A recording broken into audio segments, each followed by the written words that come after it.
Hello everyone and welcome back to the channel. I have a lot of followers from India, so naturally a money fact video about India has been really highly requested. Today we're going to be talking about the world's most expensive house as well as some other money facts about India, so make sure to get comfy and stick around. Before we jump into this, I just want to say that these videos take literally almost 2 full workdays to make, so if you enjoy the content, please consider hitting that subscribe button and notification bell right now. So the most expensive house in the world is in Mumbai, India. Its owner, Mukesh Ambani, one of the richest men in the world, has a net worth of $74 billion. He's a majority shareholder in Reliance Ltd, which is a Fortune 500 company as well as the largest company in all of India. Reliance Industries is a conglomerate that is involved in many different industries. They have a hand in energy, chemicals, textiles, natural resources, retail, and telecommunications, to name a few. Being that they're dominating such essential industries across the country, it's pretty obvious why they're doing so well. Now let's get into Antilia, Mukesh Ambani's absolutely insane house. Using the word house honestly feels like a huge understatement for this $2.2 billion monstrosity. It's 400,000 square feet, 27 stories, and stands just below 600 feet tall. When Mukesh and his family moved into the house in 2012, they hired a staff of 600 people just to keep the place up and running. Antilia is structured to be able to withstand a magnitude 8 earthquake, which is one of the many reasons that it was so expensive to build. The amenities are absolutely insane. The place has 3 helipads, air traffic control, a doctor's office with full-time staff, and a ballroom.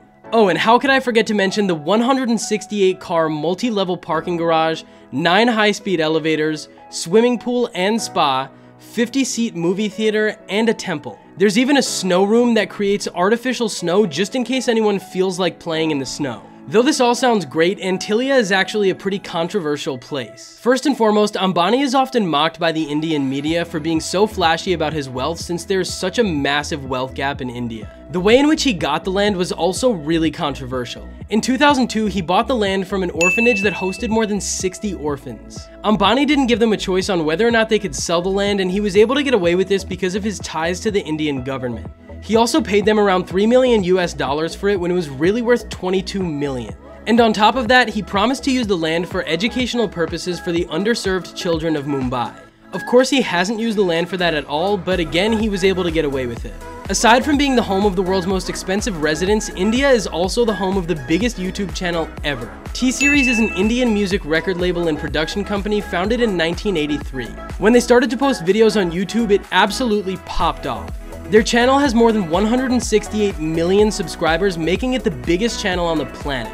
Even Mr. Beast couldn't stop T-Series when he went on a full-blown campaign to keep PewDiePie as #1, and that's when you know it's real. T-Series has nearly 140 billion views on their channel, which is honestly a number that's hard to comprehend. I can't even imagine what their ad revenue looks like. Something that I find really interesting about T-Series is that its founder, Gulshan Kumar, initially was selling fruit juice on the streets. Weirdly enough, this isn't awfully surprising to me since it seems like motivation and drive are almost embedded in Indian culture, but nonetheless, it's really impressive. He began T-Series by selling pirated Bollywood songs and films, and eventually he scaled his business up so that they could create their own content. Of course, T-Series has been massively successful, and by now they've pumped out some of India's biggest hits in music and film. Their estimated 2020 revenue was nearly $120 million. The next topic is super exciting, but before we get to that, I want to rattle off some more concise money facts about India. The average salary in India is 1.3 million rupees, which is equal to $22,000 US.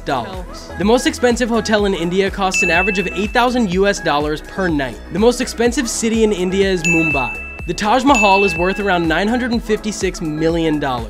Moving on, India has contributed some of the most important inventions to the world. This is pretty unsurprising considering India is one of the oldest civilizations in the world and it has strong roots in science and technology. Here are some of the most important inventions that we can thank India for. First and foremost, we have the number 0. Indians literally invented the number 0. How would you count all of the millions of dollars in your bank account if you didn't have the number 0? A lot of people credit Italians for wireless communication, so something you may not know is that it was actually first demonstrated in India. They used radio waves for public communication in 1895. Next, we have the USB. With cloud data storage on the rise, this one is getting a little bit outdated, but it was really a game changer. In a world where we had to transfer large chunks of data, we could do so with the easy-to-carry USB. We can also thank India for shampoo.